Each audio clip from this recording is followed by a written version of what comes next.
is told by Mordechai what happened. What does she tell Mordechai? She says, I can't do anything about it. Why?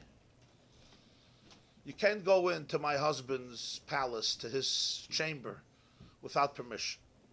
And if he doesn't stretch out his scepter and give it to you, you come out of his office with a head shorter. Achas dasa lahamas. I haven't been summoned to the king for 30 days. He has other interests these days. There's nothing I can do. Like I said, Kol Avdei Amelech Yoidim. That's how she starts. Everybody knows. Everybody knows. This is common knowledge. Yoidim. That if you go in without permission, he doesn't give you the Sharvet Azov, the golden scepter, you're dead. You're done. Next. You call the Chevra Kadisha. So what's the point? You want me to go in, get killed, so who's going to be saved? Not me and not the Jews. What does Mordechai answer? We would expect Mordechai to say that if you don't do it, all the Jews are going to die, you have to take risks. He doesn't say that. Instead, Mordechai says that Revach Ba'atzala Yamid La Yehudim Amakamach. If you're going to be quiet and passive, the Jews will be safe without you. It's a great way to encourage somebody, no? You think I need you? We don't need you. People don't think about this. Who answers like this? I need you. If not you, the whole world is going to fall. That's how people motivate. You ever hear motivational, they try to summon you for a job? It's all you. Mordechai says, no. I'm not going to tell you, I'm not going to sell you any mices. I'm not going to sell you no Pissim or Ramses. I'm not going to sell you a Brooklyn Bridge and a George Washington Bridge. But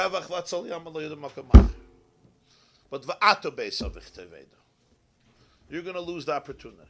And then he adds, at the end, now you're reaching the punchline. Who knows? Who knows if this is not the reason you became a queen? David Ezra says, who knows? Who knows? I don't know. Miyadeya means, right? Echad miyadeya. Who knows? I don't know. So I want you to go risk your life, sacrifice yourself, because maybe, I would say maybe not. Maybe it's not the reason I became a queen. This is Mordechai was saying something very, very deep, very deep. Esther says, Kol Avdei Amelech Yoidim. Everybody knows. Mordechai's response is, Mi Yoideya, who knows? There's a big difference. Esther speaks in certainty. Everybody knows that if you go into this dictator, to this despot, to this tyrant, who they call my husband, without permission, even his wife, he chops off your head. He did it to my predecessor, Vashti. She didn't show up at the right time. She's dead. I'll show up at the wrong time. I'm also dead. Tells you how much regard she had for her husband. Right? This is, everybody knows this. It's not it's common knowledge. What's Mordechai's response? Umiyodeya. Who knows? Umiyodeya. But the truth is, there was a very profound conversation here. Al Pipnimius, there was a very profound conversation here. Esther was Esther was a very brilliant lady. I mean, you see her scheme later. We once spoke about what Esther's plan was. She was a very profound person. But Esther was saying something. Bein Hashuras, Esther was intimating something. What she was intimating was, there's something off here. I'm a good Jewish girl. I'm a regular girl. Valedictorian Beis Yaakov. A ehrliche, feine Yiddische Frau. Or by Sruchel, or by Sorub, or Noisian, or whatever, by Srifka, or whatever. I don't mean to... Shulamis, whatever you want. Where do I come here? Where do I come here to end up in a bedroom, in a palace, with this despot? And now I need to go into him. This whole relationship from the beginning seems so strange and incomprehensible. Why me? What? Unfair. Yeah, so unfair, so unjust. And what does Mordechai answer her? Mordechai says to her something very deep, and this is his punchline. After everything's said and done, he says, so Chassidus teaches, miyodeya means It's not, I don't know, I'm flimsy. Yeah, maybe, maybe not. You don't send somebody to death based on a mi idea, right? Guys, go to Normandy. Mi idea, maybe we'll win Hitler. It's not how it works. It's not how a commander works. It's not mi idea. We know. The worst thing in battle is lack of determination, lack of decisive goals and ends. It's the worst thing. Through the catastrophe of Israel in the Second Lebanon War. When you're decisive and you know your goals and there's a determination, everything changes. The moment you put in a mi idea, maybe we're fighting for the right thing, for the wrong thing, you're dead.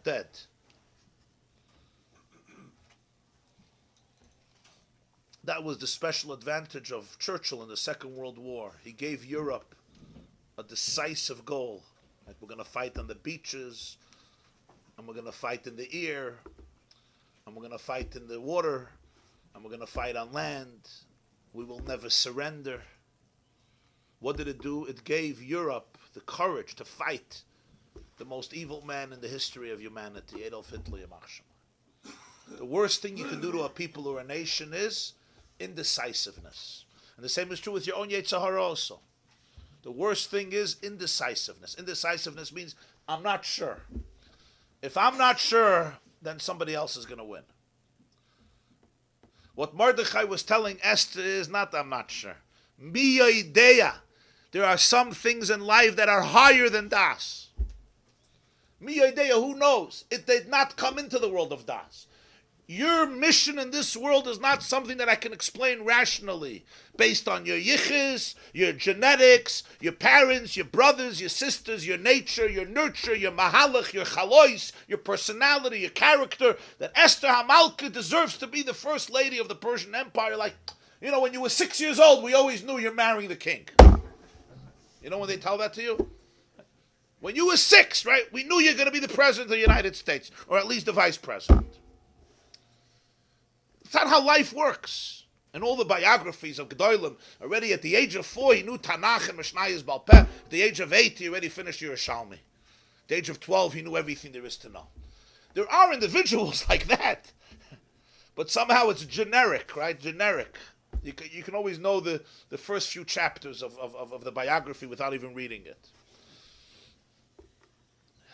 There's a concept, butzin, makat for yediyah. The Gemara says in Brachas, right? Sometimes a child, you see a lot. You look at a child, you say, this guy's going to go very, very far. You can see it. You can see this person at already 13. We know what his career is going to be. We know how much money he's going to have. You could see it sometimes. But some things, it's mi idea. It's beyond das. That's called goydel. The connection between me and the goydel is not al pi das. Why me and not you? That means it's not connected to me. It means it's connected to me in a way that's deeper than das. In other words, it's connected to my essence. It's not filtered through the tzimtzum of das. Extrapolating that, when people have bad things happen in their life, is that what we see? And they feel they've been the object of Goro. Yeah. They feel that the randomness of Goro at them, the real answer or non-answer to them is that there are some things hard. That's not Goro, but not the way they think of it. Right. We think of Gödel as blind fate, being in the wrong place, in the wrong time. And so the truth is, there's no answer to it. When somebody starts giving reasons, they're off the mark. But not because they had bad fate, but because it's deeper than a why. Things like that. In the mucker. But many things then assume layers and garments of seichel. Falsely. Depends how falsely. Sometimes it could... Depends. If the seichel eclipses the ratzin, it's false. If the seichel channels the ratzin through seichel, then it's true. You understand? Yeah. That's hard. Huh? That's not easy. Yeah. There was a big argument, one example, there's a big argument in the early generations of Chassidus, how the teachings of the Baal Shem Tov should be filtered, should be conveyed. It was the Baal HaTanya versus a lot of his colleagues. Shlomo Kaliner, the Rebbe Avram of Kalis, Reb Baruch Mezhebush, big people. Their taina was, that Chassidus is fire. It's nuclear energy. It's emunah. It's being megalo the neshama. You'll see all the Chassidish forms. We got the neshama of a yid, the kedusha of a yid, the dveikus of a yid, the rotzen of a yid. That's what it is. The Balatanya was extremely philosophical and chochabad, this chochma bina. You see the Maimarim, he explains and explains. You take any shtickle purim from any Chassidish sefer, it's one paragraph. It says a gevart, and here he has dozens of Maimarim on purim with long explanations, long biura. It was a big argument. They said that this is, it's compromising the integrity. It's diluting the energy.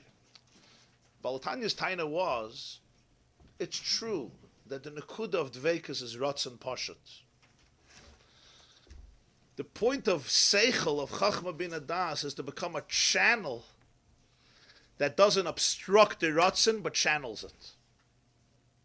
So it's not that chachma bin adas, which are the faculties of seichel, ought to become the predominant feature. But what happens is a person has a mind, and a person has rationality. If the rotzen is not channeled through them, so then the rotzen could remain hidden in the core, and in a conscious way, a person becomes unaware of it. The point is that the seichel should become a filter that doesn't obstruct and eclipse the deep emunah, mesiras nefesh, and rotzen of a Jew. They should flow through each other. It should become a seamless whole. So that's the nekuda. So now when Esther says, everybody knows, Mordechai, I know everybody knows, but I'm telling you, your position in this malchus is a place that's miyaydei, it's lamayla min adas. And therefore, with das, you're not going to reach this place. It's a place that's lamayla min adas. And this inspired Esther to go on mesiras nefesh beyond das. This inspired Esther more than anything else. She heard the miyaydei. To access your miyaydei, you have to be ready to go to a place that's higher than das. And that's not easy. It's a big risk. This inspired, this triggered, it aroused in Esther the conviction. And the next scene, she right away tells Mordechai, go gather the Jews, and I'm going to the Melech v'chasher avadati. And she goes. So now when you have to name Purim, Chazal didn't, we look at Purim, we say a random name. Purim means random, and it's goyrel. It's a random name. No, looks like a random name. It's not a random name. This is the essence of the story. As we'll soon see, Haman knew this too. Haman also came to a few shiurim and looked at the Torah. I don't know when, where, what. But apparently Haman is considered in high regard by the Chachmei Anister in terms of some spiritual intelligence that he had. His hatred to Jews was a deep, deep hatred, recognizing something about the Jewish people that a lot of others didn't. Is Esther